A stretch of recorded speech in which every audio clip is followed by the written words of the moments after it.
Good day, students. Welcome to another lecture in advertising. Today we are going to look at chapter 12, which is on public relation. And I'm sure that you have heard this word before because you guys already have a subject which is public relation. Right, so let's look at today's learning outcomes. So you're saying that at the end of this lesson, you should be able to define public relations. You should also be able to identify the functions of public relations, as well as the advantages and the disadvantages of public relations. So today we are going to focus only on these three learning outcomes. So the rest of the outcomes we are going to cover in our next lessons. So what is public relations?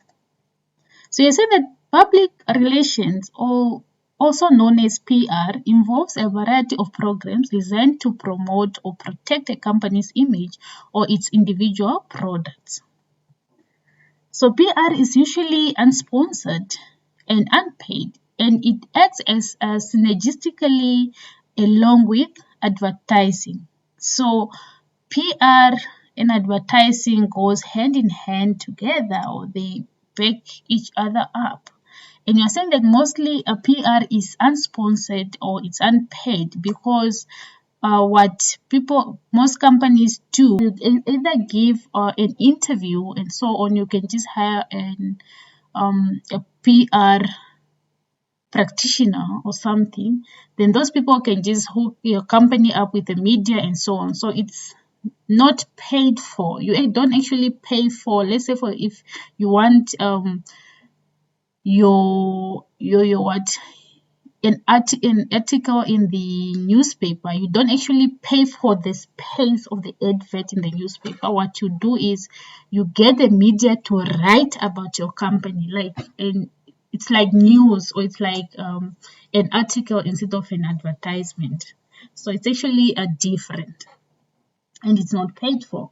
Right, so we are also saying that PR is essentially defensive. It is a corporate armor that the company can wear, which would protect the company during adverse time. So mostly PR, it's used by companies when they're in problem, when they're attacked, when there's misinformation in the public, and they want to make sure that they want to clear that a miscommunication or misinformation in the public. So they can hire a PR practitioner to go solve it, or they can actually use their own PR to go clear that issue with the public.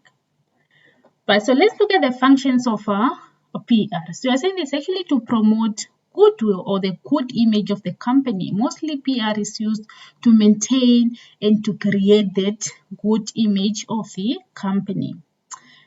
Number one, you're saying that is to promote the product, the service, or the corporate image. So you want to make sure that your product is known, your service, your image, your brand, and everything is known by the public.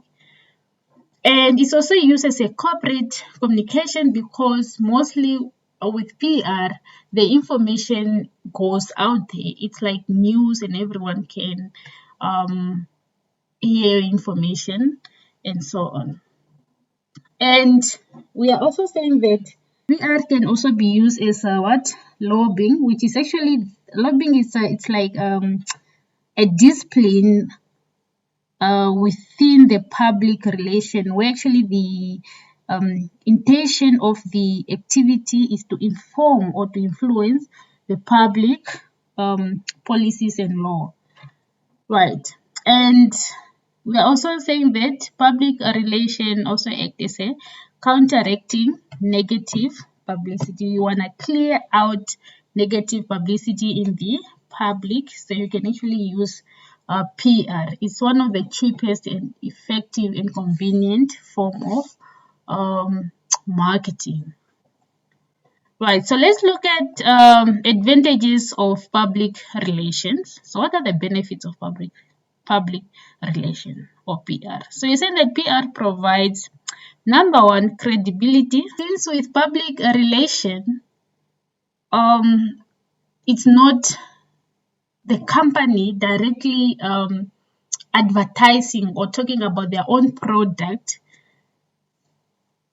so people or the public gets to trust or believe the news better. So it's just, if let's say that you get it's the new in the newspaper, it's actually easier to believe or to trust news and article written by, let's say, the newspaper about a certain company, rather than the company itself telling you about their products in the form of an advertisement and so on. So the credibility with public relation is there. You get the public gets to trust your company, your image, and your brand when you use PR.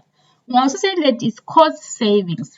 Since PR does not involve a lot of money, mostly all you need to do is just to go out there to connect with the media and so on, and you get interviewed for free. You don't pay, nothing is involved and so on. That's why most of these upcoming companies that are not financially stable, actually they get to use public relation because it's much cheaper. And avoidance of clutter, we are saying that since public relation is not an advertisement itself, so you don't have to pay for an advert. You actually, with public relation, you avoid those clutter of advertisements. So let's say for a newspaper, if it's an article, it will not be on the part where advertisements are. It's actually on its own, so you avoid that.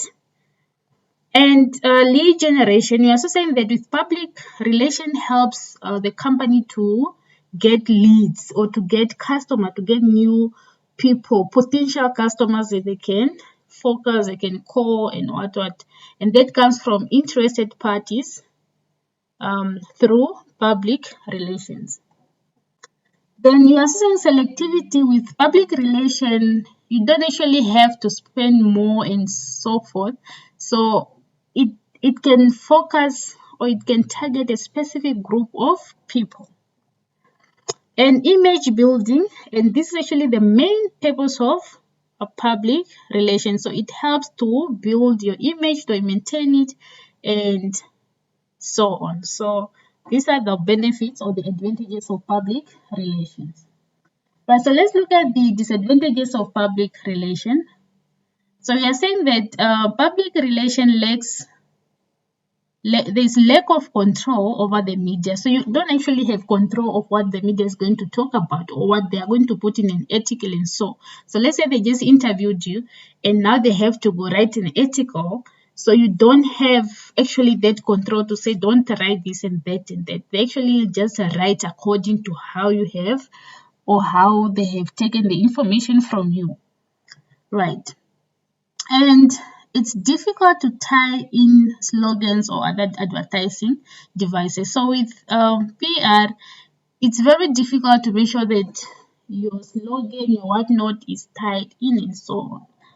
And media time and space, they are not guaranteed. Mostly, it's so that's why people advertise. If it was just easy to get the media to come, then it would have been the only option used. But because it's not easy to get the media to come every time to your rescue and so on, and you have to go with an approach and actually a message that will attract the media. And if your message or whatever you want to talk about is not attracting the media, then they will not come. So the time and space of the media is not actually guaranteed. And the last one, you're saying that no standard for effective measurement. With public relation, you cannot actually say that it was effective and so on because there's no how you're going to measure. There's no standard of measuring the effectiveness of your public relations. Right, so this will take us to the end of our lesson today. And if you have any question, do not hesitate to contact me. I will see you guys in our next lesson.